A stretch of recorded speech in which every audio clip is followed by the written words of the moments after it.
Hey Reddit, I never thought I'd be the guy posting here, but I guess life has a way of throwing you straight into the fire when you least expect it. I've been married to my wife, Lisa, for 6 years. We've had our ups and downs, sure, but I thought we were solid. Or at least, I wanted to believe that. Lately though, things have been At first, it was little stuff. She used to be glued to her phone like every other person on this planet, but suddenly, she became obsessively private about it. Like, flipping the screen down when I walked in, taking calls in the other room, locking her phone when she never used to. She also started going out more. Girls' night used to be a once-in-a-blue-moon thing, but now it was a weekly occurrence. And when I'd ask who she was with, she'd act like I was some kind of controlling psycho for even being curious. Then came the sex drive shift. She went from being all over me to suddenly never being in the mood. I'm not an idiot, I know people go through dry spells, but when I started noticing she'd get dressed up, full makeup, heels, perfume just to go hang out with her friends, while I couldn't even get her to put on clean pajamas around me. My gut told me something was up. And yet, I told myself I was just being paranoid. I didn't want to believe my wife, the woman I trusted with everything, would be capable of what I was starting to suspect. But as you'll see, I should have trusted my gut. Because the truth? It was so much worse than I ever imagined.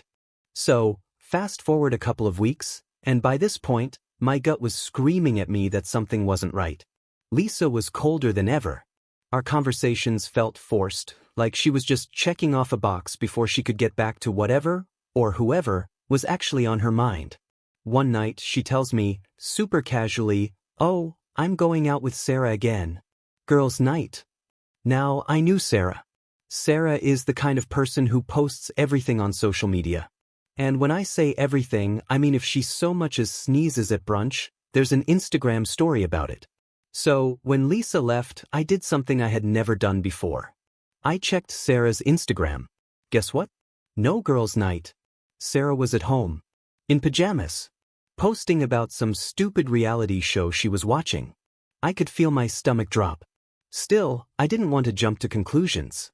Maybe Lisa was with other friends. Maybe Sarah bailed last minute. But then I saw it. A mutual friend had posted a story from a rooftop bar. The kind of place Lisa always said she hated because it was too loud and full of douchebags. Guess who was in the background? Not just Lisa, laughing her ass off with some guy I'd never seen before. And the way she was looking at him? I knew. At this point, my hands were shaking. I stared at the Instagram story, watching it over and over as if maybe, just maybe, I was wrong. Maybe it wasn't her. Maybe this was all in my head. But no, it was her. Same black dress she left in. Same wavy hair.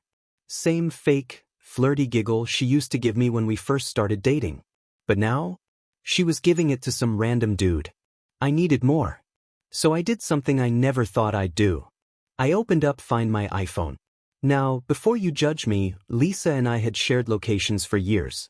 It wasn't some controlling thing, it was just a, "Hey, I'm running late, here's where I am," convenience thing. And up until now, I had never even used it. But that night I tapped her name. And guess what? She was nowhere near Sarah's place. Nope. She was at a goddamn hotel. I felt like the wind had been knocked out of me. My whole body went cold. This wasn't just a suspicion anymore. This wasn't me overthinking or being insecure. She was cheating. Right now. And the worst part? She thought I was too stupid to figure it out. At this point, I wasn't thinking straight. My heart was pounding, my hands were shaking, and I could feel this weird mix of rage and devastation crawling up my spine. I just kept thinking, how long has this been going on? Who the hell is this guy? Did she ever actually love me, or was I just a placeholder? And most importantly, am I about to actually do this? Because let me be clear, I never wanted to be that guy. The guy who follows his wife, the guy who shows up unannounced, the guy who ends up on the news for causing a scene in a hotel lobby. But I had to know. So I grabbed my keys, got in the car, and started driving.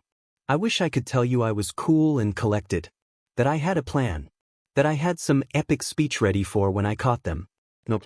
I was running on pure adrenaline and heartbreak, driving like a man possessed, barely able to see straight through the rage-clouded tunnel vision. 15 minutes later, I pulled into the hotel parking lot. And right there, in the bright glow of the entrance lights, was Lisa, holding hands with some guy. I had imagined a lot of scenarios in my head on the way there. Maybe I'd catch her walking in and stop her before anything happened. Maybe I'd get there and realize I was wrong, wishful thinking, I know. Maybe I'd find her alone, texting someone, and she'd have some miraculous excuse. But this was undeniable. Lisa, my wife, was hand in hand with another man, smiling up at him like he was the greatest thing to ever happen to her. Like she hadn't just kissed me goodbye a few hours ago. And in that moment, something in me just snapped. I don't even remember getting out of the car. 1 second, I was gripping the steering wheel so hard my knuckles turned white, and the next, I was standing right in front of them, blocking their way, heart hammering in my chest. Lisa's eyes went wide the moment she saw me. Her grip on his hand disappeared instantly, like she just realized she was holding a live grenade. The guy? He just looked confused as hell, glancing between me and her like he was trying to piece together a puzzle that wasn't making sense. I kept my voice calm, too calm. So, girls' night, huh? Lisa's mouth opened and closed like a goldfish gasping for air. Her whole body stiffened, and I saw a dozen different lies flashing across her face as she scrambled for something, anything, to say. And then she did the worst possible thing. She laughed. Not a real laugh, but this high-pitched, nervous giggle, like this was all some hilarious misunderstanding. Babe, oh my God, it's not what it looks like. I swear to God.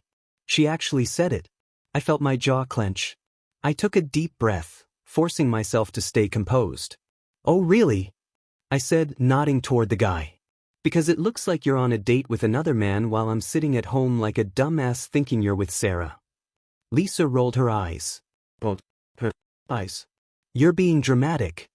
She crossed her arms, like I was some kind of annoying inconvenience. It's just calm down, okay? You're embarrassing me. Embarrassing her. But I thought I was going to black out. Meanwhile, the guy finally found his voice. Wait, you're her husband? He asked, looking horrified. Lisa immediately turned to him and grabbed his arm. He's overreacting. Babe, let's just go inside. She called him babe. Right in front of me. At that moment, every ounce of love I had for her disintegrated. I felt nothing. Not sadness. Not rage. Just a cold, empty clarity, like the final puzzle piece had clicked into place, and I finally saw her for what she really was. Lisa, my wife of 6 years, had just called some random guy, babe, right in front of me.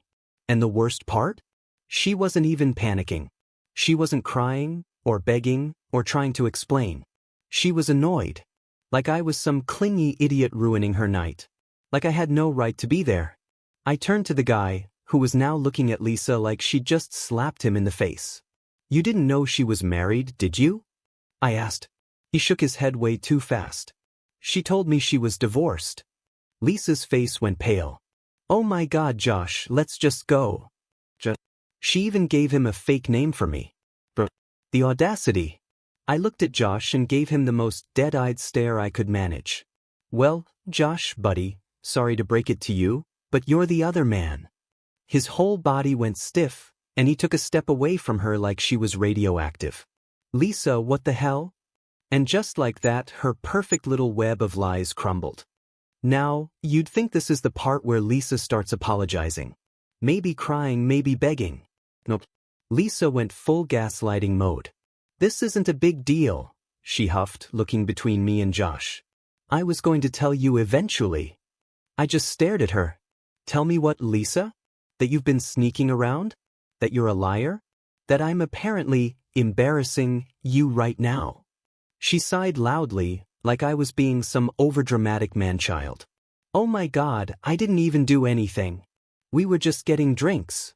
Josh, now officially joining team, I realized I messed up, snapped back. Holding hands isn't just drinks, Lisa. Lisa turned on him instantly. Oh, so now you're turning against me? Seriously? I swear to God, It was like watching a terrible reality TV show in real time. She had no remorse. No guilt. Just pure, panic damage control.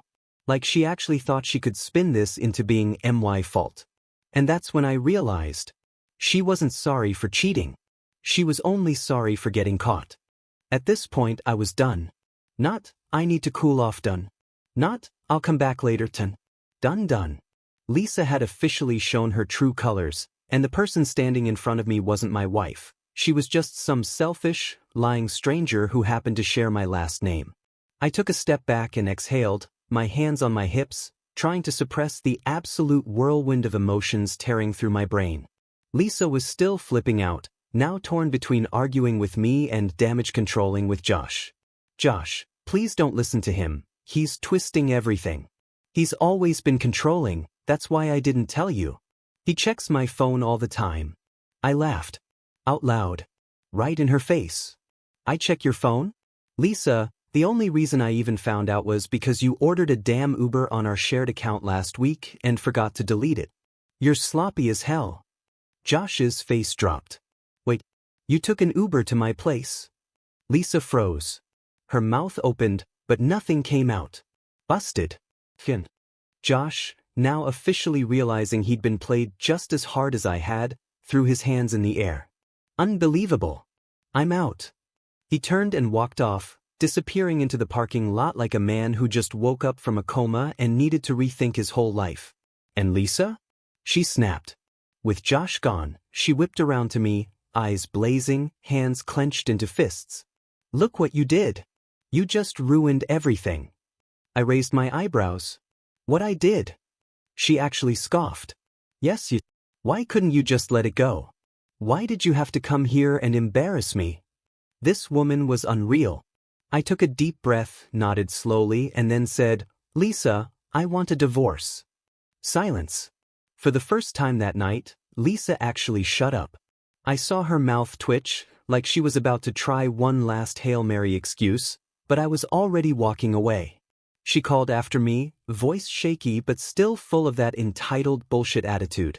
Babe, don't be like this. We can fix this. I turned around one last time and gave her the same dead-eyed stare I had given Josh earlier.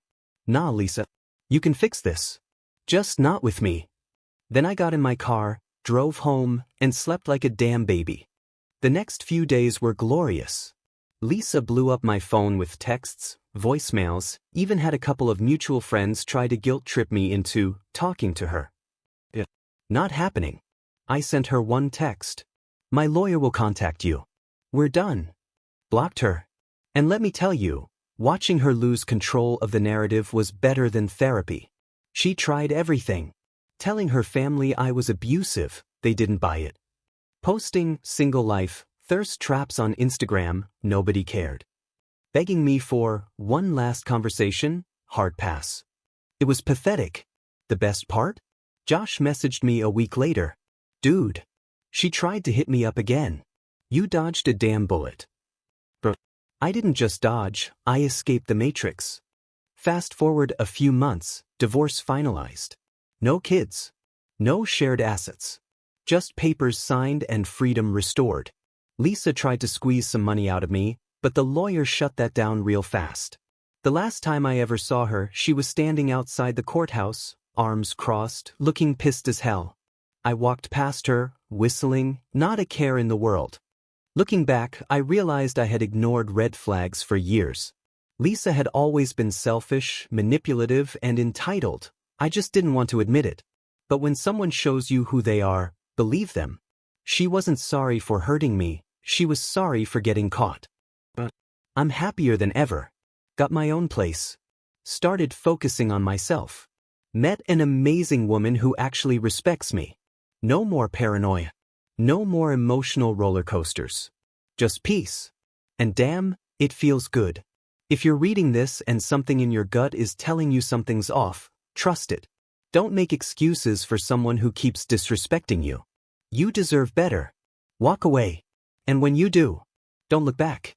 Lisa, if you're reading this, which knowing you probably are, I just want to say, thank you. No, really. Thank you for cheating on me. Thank you for lying to my face. Thank you for rolling your eyes when I confronted you, like I was the one causing problems. Because without all of that, I might have wasted another 6 years of my life with you. I don't hate you, Lisa. I don't even wish you the worst. Honestly, I hope you get exactly what you deserve.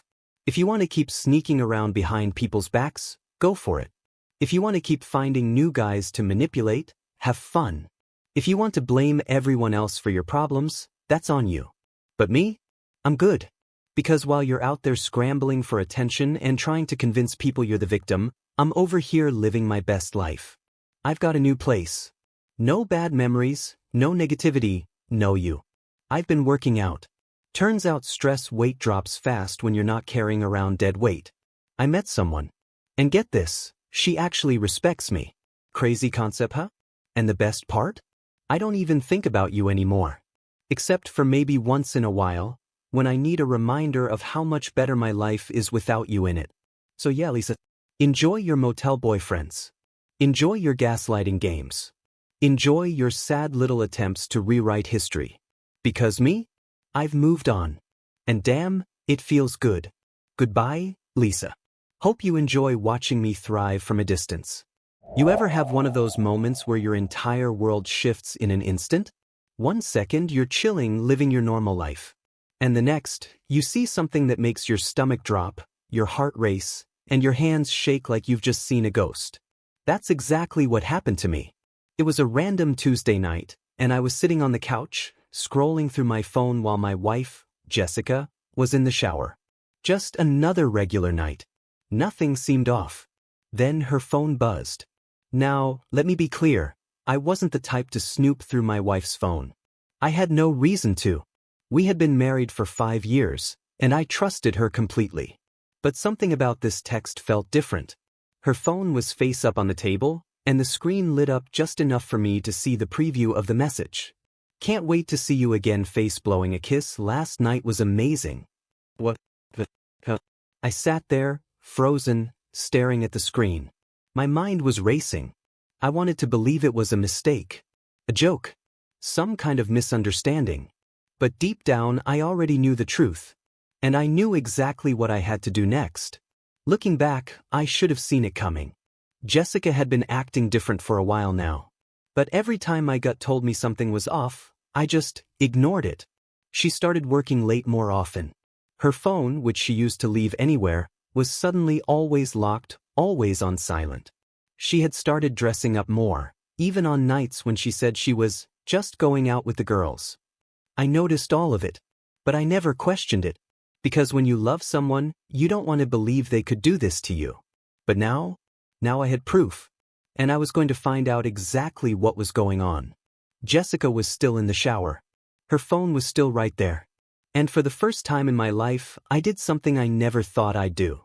I picked it up. Hands shaking, I swiped to unlock it, only to be met with a passcode I didn't recognize.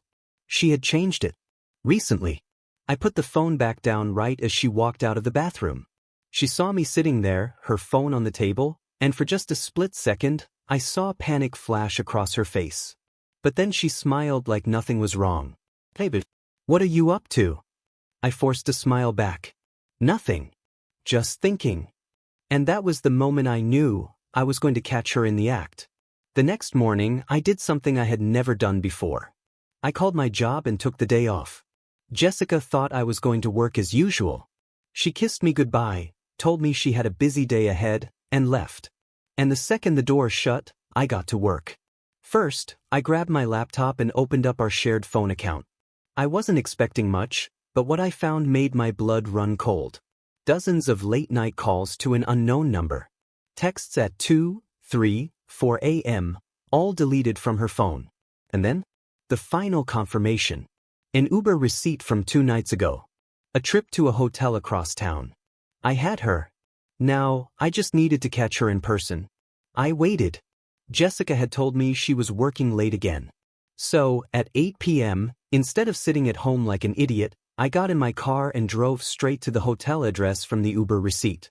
I parked across the street, my hands gripping the steering wheel so hard I thought it might break. And then at exactly 8:17 p.m., I saw her. Jessica. Dressed up. smiling, walking straight into the hotel lobby. With him, a guy I had never seen before. I felt like I had been punched in the gut. But I wasn't going to let this go down without a fight. I took a deep breath, stepped out of my car, and followed her inside. The hotel lobby was quiet. Too quiet. Jessica and her boyfriend were already at the front desk, grabbing a room key. I walked up behind them, my heart hammering. "Enjoying your night?" I said, my voice colder than I'd ever heard it. Jessica spun around so fast she almost dropped her purse. The look on her face? Pure horror. Her boyfriend just looked confused. "Who the hell is this?" Jessica stammered. "Babe, it's not what you think." I laughed. "No, Jess, it's exactly what I think." She tried to grab my arm. I shoved her hand away. "Save it." I turned to the guy. "She's married, by the way." His face turned pale. "You serious?" Jessica opened her mouth, but for once, she had no words. Jessica followed me out of the hotel, still trying to explain. "It was a mistake," she cried. "I didn't mean for this to happen." I just stared at her. "How long?" I asked. She hesitated. I already knew the answer. "Once." "I was going to stop," she said. "I love you." I shook my head. "No, Jessica. You love yourself." And with that, I walked away. I didn't go home that night. I crashed at a friend's place, ignored Jessica's 200 missed calls, and texted my lawyer first thing in the morning. By the time I got home, she was gone. Her stuff? Still there. But she was nowhere to be found. And honestly, I didn't care. Jessica tried everything to fix it. She cried. She begged. She said she'd never do it again. I didn't listen. The divorce was finalized in 6 months. No kids. No house. Just papers signed, freedom restored. Looking back, I should have seen it coming. But when you love someone, you ignore the red flags. If you're reading this and something in your gut feels off, trust it. Because if someone truly loves you, you'll never have to wonder,